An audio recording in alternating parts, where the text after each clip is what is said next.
welcome to the K-Files today. First day of spring. Yes, it is, and it's been beautiful. My son's been playing golf with Southern Ash. We've been out on the golf course doing tournaments Monday, Tuesday. We did another one yesterday. Beautiful weather. 5:01 this morning, it became spring, is what they said. So Beautiful I'm weather. really happy about that. And a little bit of rain with our beautiful temperatures today, but you know, Fred does that kind of thing to us. So whenever we get a beautiful day, Fred's always going to sprinkle some rain in there. So that's okay. But we need it. We need it. There's been a burn thing until we got all this other rain the other day and the floods. And you know what? I want to give a shout out to my board operator that's in the control room this morning, Lee. He don't drive through water, high water. Don't. He helped to rescue a 76-year-old man that was stranded in the water. What in the world are you thinking to drive through that water? So, you know, Lee pulls his shoes and socks off and goes for it. Tries to help push the car out of the water. Good job, Lee. Yes, absolutely. So that is helping a fellow man. Yeah. That's what's called helping a fellow man. But you know what? You shouldn't have had to help that That's fellow right, man. yeah. Because what is it they say? Turn around, don't drown. Yeah. And, you know, I try to tell, like, my kids, you know, just because you see a little bit of water on the road, you don't know if the dirt under that asphalt is gone. Yes. And when you drive over it, the road's going to collapse. You don't know. If you see water crossing the road, I won't drive through it. No, I'm not. No. But, you know, take caution and err on the side of caution and don't do it. So, anyway, I just wanted to put that plug in and give Lee a little kudos this morning for doing that. So, anyway, I wanted to talk about a hot and now this morning, if I can find it. It was a triple shooting, but a double homicide on Raleigh Road, sent to me by the Rocky Mount Police Department. And I was going to talk about the shooting over here in Spring Hope. Yes. And also woo. about the concealed carry legislation that's making its way through, and it looks like it might pass. Doing away with the concealed carry permit. Yes. Well, you know, we had deep discussion about the Spring Hope thing Monday and Tuesday. Here we go again with another hot button topic. We're having those, and it's healthy and good to have these discussions. Yeah. And we really did have some discussions Monday and Tuesday. But anyway, let's see. If you want to go ahead and we'll start with yours, and then we'll end up talking about this one. The first thing is, it looks like it might pass to do away with the concealed carry permit requirement here in North Carolina as far as taking the class. And this is my thing. Really? And this is my thing. Oh. From a die-hard constitutional conservative stance that I am, I get it. I actually support doing away with it. Okay? And that would allow anybody 18 years old or older to carry concealed in North Carolina. Now, yes, I do this on the side. It's like a side gig. I make money off of it. But now, like I said, the conservative in me, I like the fact that it's going to probably pass and put me out of business. However, you know, 10 years ago when I started doing this, almost everybody that came to my class, they had held a firearm. They knew how to load it. They knew how to unload it. They knew how to use it, care for it. I'm telling you right now, almost everyone that shows up at my class, they've never held a gun. They've never loaded a gun.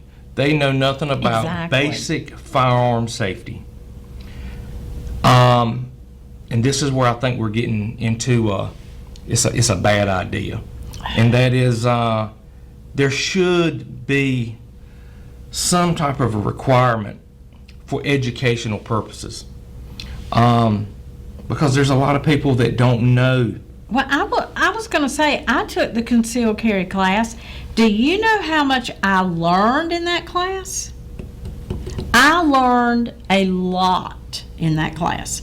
And I would hate to see that go away, because there are certain things that you really do need to know. Look at this young man in Spring Hope. I mean, He's going to prison. absolute- oh, He is I can't going.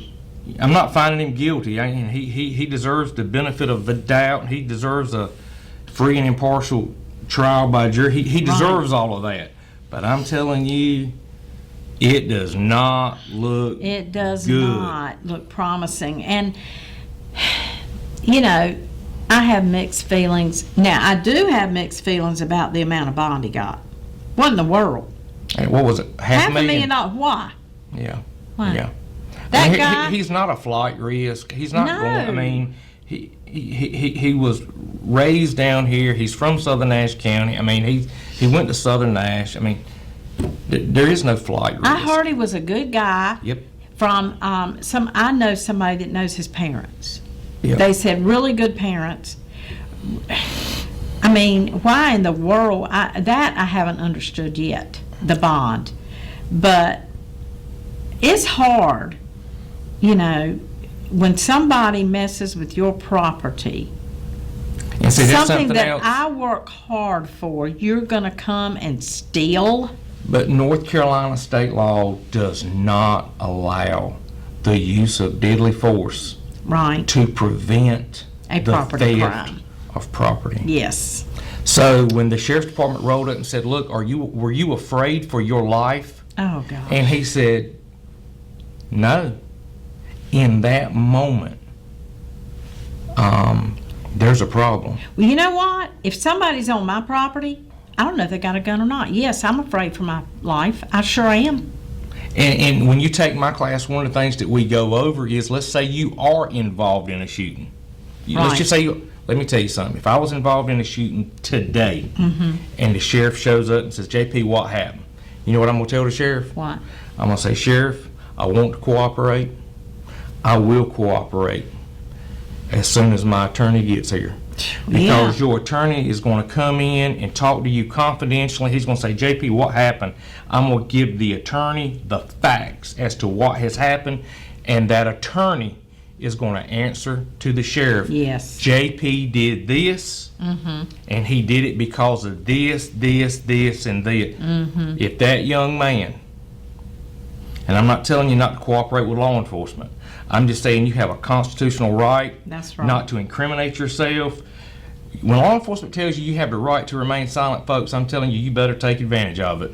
Well, when something happens like that, JP, you're in the moment. That's It's right. no telling what you will say that you really wouldn't have, if you think about it. Well, yeah, I was scared for my life. You know, I changed my mind. But see, because now I it's don't know if captured they had on a gun or video, it's not. captured on Now they've audio, already and they're got going to it. play this in a courtroom Yeah. to a jury. Call your attorney. Call goodness your sakes.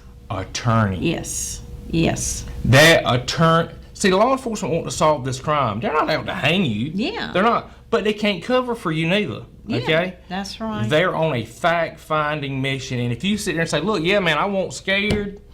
I shot him," you're putting the sheriff in an awkward situation to enforce the law. Yes. And you're basically saying, "Hey, yeah, I just shot this guy." It's not going to work out good for you. No. You have the right to remain silent. Exercise that right. Yes. Call your attorney. absolutely.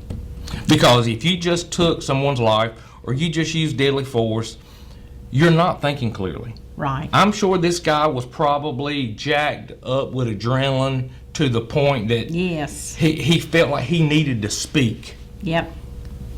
And it's going to come back to haunt him. Yeah. Well, you know, he went back, put his clothes on, come back. You know, he had time to calm down in doing all that, but he was just in evidently just a rage, and I probably would be. I would, Don't yeah. be breaking in my vehicle, my house, my nothing else. You might get a cat popped in you. Kind of scenario. I mean, that's what somebody said that called in here. You know, they said, you know, don't come on my property. But Well- you better think twice about it now. When from what I understand, and I might be wrong, they left. Yeah. He went outside. They fled. Yes. Okay. So I think he had walked down to the edge of the road, and they came back. They were coming back.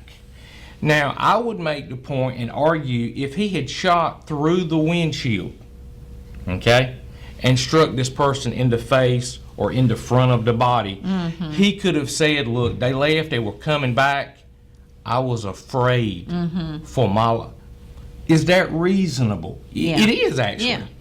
Once they passed you and you shoot and you strike them in the back, Exactly. that That's is not reasonable because the threat was going away from you. Well, didn't he say he was trying to shoot the tires? It doesn't matter. It's still I mean, deadly. how do you shoot the tires down here, but you're shooting somebody in the head? I mean, that's a big miss, isn't it? I mean, I don't know. It's just a bad situation for that young man. And, you know, the other young man, they said, may not even live. The driver, you know, what's he doing out there? We don't know if he had parents, what kind of home, you know, life he had. But he was 15 years old and didn't have a driver's license. Yeah, and if I was the sheriff, I would hold this man accountable to the fullest extent of the law. That's what he was elected to do. But let me tell you something. Them youngins that was in that truck, I would go after them with equal vigilance. Yes. I would go after their parents. Yep. Why don't you know where your children are at? Exactly. Okay. These kids that perpetrated these property crimes, I would go after them with the same. In other Yes. words, and I'm sure the sheriff is, feed them all from the same spoon. Yes. If I'm going to hold this man accountable, I'm going to hold you accountable. I'm holding Yes. your parents accountable. I'm feeding everybody from the same spoon. Right. And I'm sure that's what he's going to do. Yeah. Same thing with the district attorney. He's got to apply justice equally to all. Yeah. Absolutely. He does. Okay. Well, it's time to take a break. We'll be right back right after this. Okay. Welcome back. Well, I just wanted to put this out because these folks are still at large. So whoever did this is still at large. So we want somebody to respond. I know somebody knows something. On March 15th at 10:49 p.m., the Rocky Mount Police Department responded to a shooting with injuries, plural, at 1616 East Raleigh Boulevard. Investigators have confirmed 2 fatalities resulting from the incident. 27-year-old Taekwon Sharp and 35-year-old Jatavian Wilkins. Additionally, a 29-year-old Keeman Irvin sustained non-life-threatening injuries and has since been treated and released. So it was a triple shooting and a double homicide. If you know anything, folks, somebody out there knows something, please come forward. Please. And we will pay you for your tip if there's an arrest. You know, you need to get these people off the street. So, March 15th, 10:49 p.m. See, 11 o'clock at night. What in the world are you doing in the street? But anyway, 1616 East Raleigh Boulevard. So, if anybody knows anything, please call the numbers. Lee, if you can put the 406 and the, now, you can call Twin County Crime Stoppers. It is a Rocky Mount case. 977-1111 is the Twin County number for the Twin County Crime Stoppers. So please call, and then there's a text to tip. Lee, if you can find that too. There's the text to tip right there, and we're going to bring the number back up in just a minute. It'll roll back around. You can call that number as well. You can call the Rocky Mount Police Department, 972-1411. We don't care how you reach authorities. Just please call. It's anonymous. It is anonymous, and you'll get cash money. So, anyway. And you know, you share stories like that. We share stories every week. Missing people, unsolved crimes.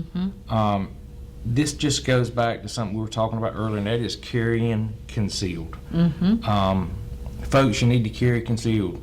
If you see me outside of my home, I'm armed.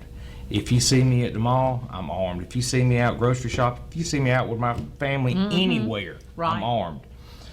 And with that comes a big responsibility of knowing when you can use deadly force, Exactly. how you can use deadly force, when you cannot, a training aspect, what to say, what not to say. Yes. Regardless of where you get it, if you get this training from the sheriff, if you get it from me, if you get it from someone here in Rocky Mount, please, if this legislation does pass and you decide you want to carry concealed, I would recommend, and I'm sure the sheriff feels the same way and we haven't talked about it, I would still take a class just to be educated on the technicalities of what you can do versus what you can't. Exactly. That class is really invaluable with information like that, you know, because we don't want to get ourselves in trouble like this guy did. So I am a proponent for taking the class because there's a lot of information, as I said, that I learned in that class that I did not know. And there's some people that went through this class in 1995, 94, whenever it went through, and they've never sat in on a class since. I would actually go so far, if it were up to me and I was in the legislature, I would almost create a requirement that not only do you need to take a class, you need to take a refresher. Yeah. Law enforcement officers are required to go through firearms training annually. Some agencies require it twice a year. And you've got people out here carrying concealed for, 35 years that sat through a class way back when. So I'm thinking about how many laws have changed since. Yes. And the only thing that's going to come back and haunt is that person carrying concealed, because they're liable to say something or do something that at the time when they took the class they were educated that is no longer allowable. Exactly. I mean, rules change, laws rules change. that's right. They do change, and so you need to stay up to date Yeah. on all this stuff. So That's my soapbox. yeah, well, good soapbox. So The other Okay. thing I want to tell you is my wife left Sunday going to Houston, Texas for a funeral convention. I've got laundry at home waist deep. There's a 23-year-old, 22-year-old, and a 16-year-old. Melissa, I love you. I've made lunch every day this week for our son. Please hurry home because I miss you and we need you. yeah, you know, you don't realize until God. they're out of town or something like that. You don't realize how much I don't know how she women, does what she does. mothers do. So anyway, but men have their place too. We don't realize a lot of the things that you guys do, but I tell you what, when the mom's out of the home, it really gets kind of rough. My son asked me yesterday, he said, "You do realize you have fixed me a peanut butter sandwich every day this week for lunch?" I said, "Well, there's the refrigerator." He said, "Well, Mom," I said, "Well, Mama ain't here." And then he's like, "Have you seen my golf?" I said, "Did you wash it?" He said, "No." I said, "Well, I didn't wash it either." "Well, Mom," I said, "Well, Mama ain't here." So I know they're ready for her to be home This too. could make a good comedy Oh, my movie, God. y'all. It really could. So anyway, That's funny. I'm looking forward Well, to her being it home. will be a big welcome home for Melissa. She has probably been on vacation. Yeah, Enjo- well, she probably enjoying needs this. one. Yeah, she Yeah. does. She does. I'm sure she needs one. So, anyway, that's funny. That's funny for this morning. Okay, well, you want to dive into some of our cold cases. Mhm. Let's see where we were at. I don't remember. Yes, we did that one. Okay. I think we're at Dexter Xavier Johnson. I think that's where we're at. Probably. Yes. I don't remember that one. This case is from January 12th, 2006. Dexter Newt Xavier Johnson, who was 33, was killed at 422 East Grand Avenue outside of a convenient mart in an attempted robbery around 11:45 p.m. Johnson had $9 on him. He was shot several times, once in the back, the abdomen, and the left arm. Dexter Xavier Johnson, January 12th, 2006, 422 East Grand Avenue, killed outside of the convenience store. Killed for $9? Nothing. A human life. $9? I'm just ashamed. And he was shot up pretty bad. So what's the address again? 422 East Grand Avenue. Now you know where Grand Avenue is. That's right over Edgecombe County, right over by Atlantic Avenue. Grand Avenue goes straight. It becomes Fairview Road. So that's Grand Avenue. So if you know anything, please say something. And it was when it happened? January 12th, 2006. January 12th, 2006.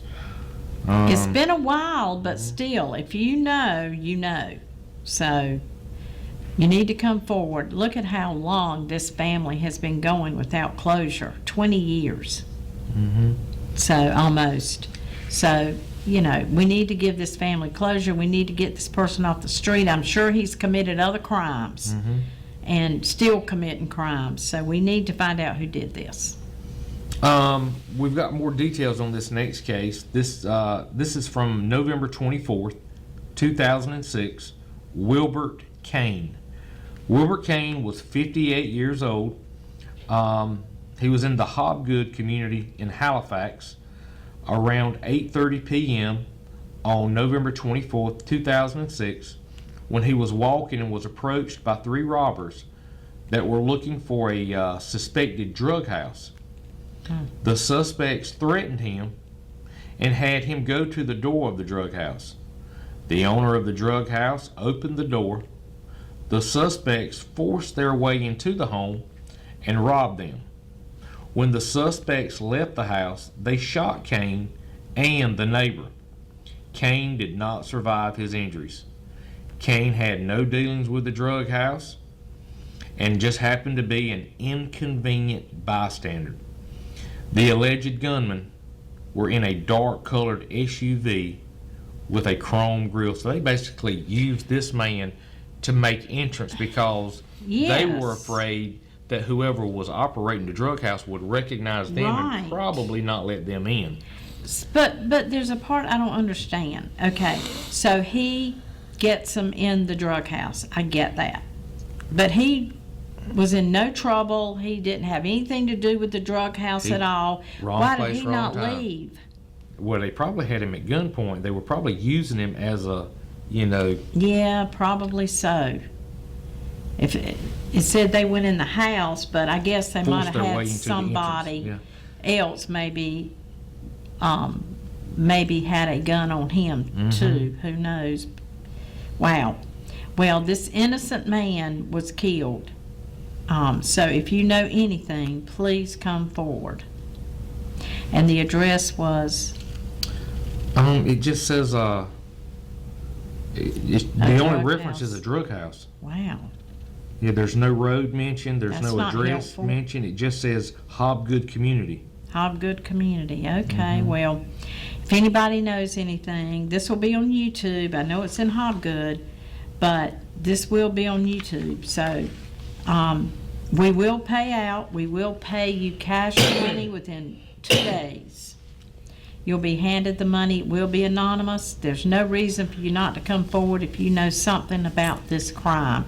You can even call Rocky Mount. We'll get in touch with Hobgood. So you can call the Rocky Mount Police Department, text a tip. You can call the Crime Stoppers, or you can call the 406 number that will be on the bottom of the screen in a minute. So there's text a tip. There's hotline number. Plenty of places for you to call and report this if it's been bothering you for this many years that this innocent man was killed by these robbers.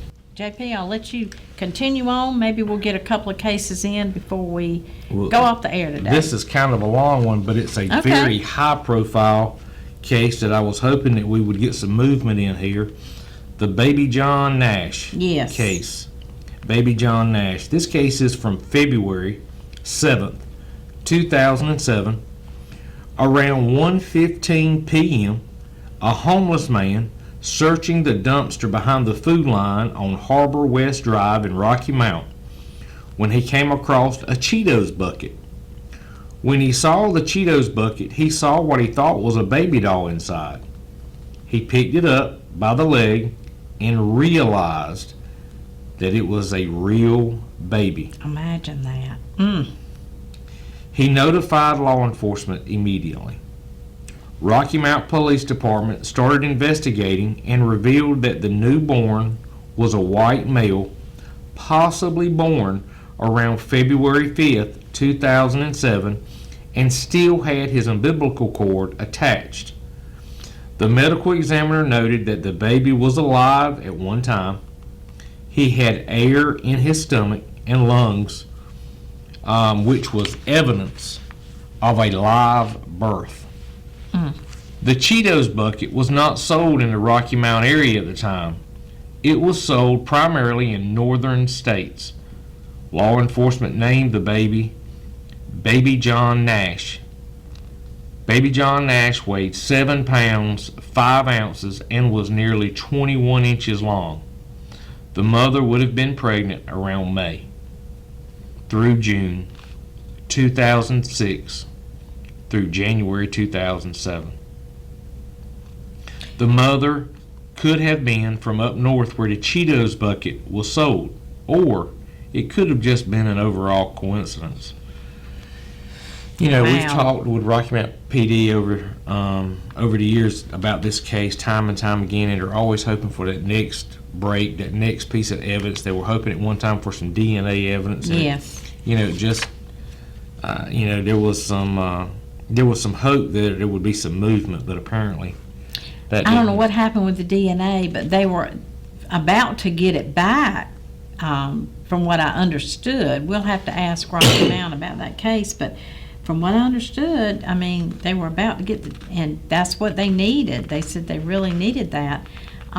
Yeah, the Cheetos bucket, they thought at first was going to be a big piece of evidence, but now I don't know that they think that's so much as they did. So, but it's been an identifiable thing with that case, that Cheetos bucket really has. But anyway, just imagine that homeless man finding that it was a baby. I mean, wow. But anyway, if you know anything, somebody knows something about this mother. Yeah. That if somebody was pregnant in May or June, and then all of a sudden they don't, it looks like they've had the baby, but there's no baby. You know, this is one of those cases where it's sad that this mother felt like this was her only, and I'm not defending her actions in no shape, form, or fashion with what I'm about to say. It's sad that she felt like this was the only option Yes. she had. Because the fire departments have that, what do you call it? Yeah, like surrender. It's like a surrender. Yeah, safe surrender. You can take a baby to the fire department and no questions asked. Nothing. Just take the baby there. Don't throw a baby in the dumpster. That's terrible. So that baby never had a chance at life. Never had a chance. So if you know something, please, somebody knows something. A family member, somebody knows something. I've always felt like it was somebody, my opinion, traveling through. Yeah, a lot of people have said that. And it could have been. It really could have been. Although it's kind of off the beaten path of the highways. Well, 301, a lot of folks that want to kind of slide through. Yeah. And they're not in a hurry to get where they're going. They're just going. 301 is 301. A thoroughfare. Mm-hmm. It's a thoroughfare. Mm-hmm. And it was right there off the food line off of River's Edge. Right there off of 301. JP's right. Right there off of that highway. in a dumpster. So anyway, if you know anything, but you know, chances are, if it was somebody traveling, we may never know, unless that DNA evidence has been processed and showed anything. So One thing about it with the DNA evidence, even if the mother is not in the database or the father's not in the database, if any of their extended family, cousins, nieces, Yeah. if any of, they can track it back to them. they can. So we hope that it will be tracked. Yeah, yeah. And I mean, again, I hate she made that decision or they made that decision, but Yeah. I hope they're held accountable. Yeah, they For their should be, actions, you know. absolutely, because they could have done differently. So, Do you want to do one more? Yeah, we'll do Okay, one this more. next one is Gary Lamont Robbins. Gary Lamont Robbins, this case is from February 10th, 2007. First responders were dispatched to an accident at the intersection of Rex and Vance Street in Rocky Mount. When they arrived on scene, they found a van that had been wrecked. Gary Lamont Robbins was inside the van. EMS personnel pulled him out, and as they were putting him on the stretcher, they noticed that he had been shot multiple times. Gary Lamont Robbins succumbed to his injuries February 10th, 2007. I bet the EMS personnel were kind of, in that moment, once they got him out, they were probably thinking his injuries were as a result of the crash. yes, And they get him on the gurney and realize, you know, these are not injuries from a crash. This guy's been shot. absolutely. I bet they were. Where in did a this tizzy. happen again? This Franklin? happened intersection of Rex and Vance Rex Street. and Vance. See, now to me, is that downtown near where Sears used to be? No, that is over by the tunnel. Okay, gotcha. It's one of those streets. I think it goes off of that. What is it? Arlington Street, right there, that runs by the tunnel. I think they turns off of that street. But anyway, yes. So if you know anything, please come forward and get some cash money. You can get some cash money in 2 days. It's time for this person to be put to justice. It's been long enough, and this family needs closure. So if you know anything, please, there's text to tip. It is a Rocky Mount case. Text to tip 977-1111 is Twin County Crime Stoppers, and you can certainly call the other number as well. Can we put that up, Lee? 407-6736. So anyway, collect some money, and it will be anonymous. We don't want to know who you are. Law enforcement will just take your tip and work the tip is what they'll do. So anyway, all right, that's all for today. Thank you, JP, for being with me today, and we'll see you back next Thursday. Make it a great first day of spring, everybody.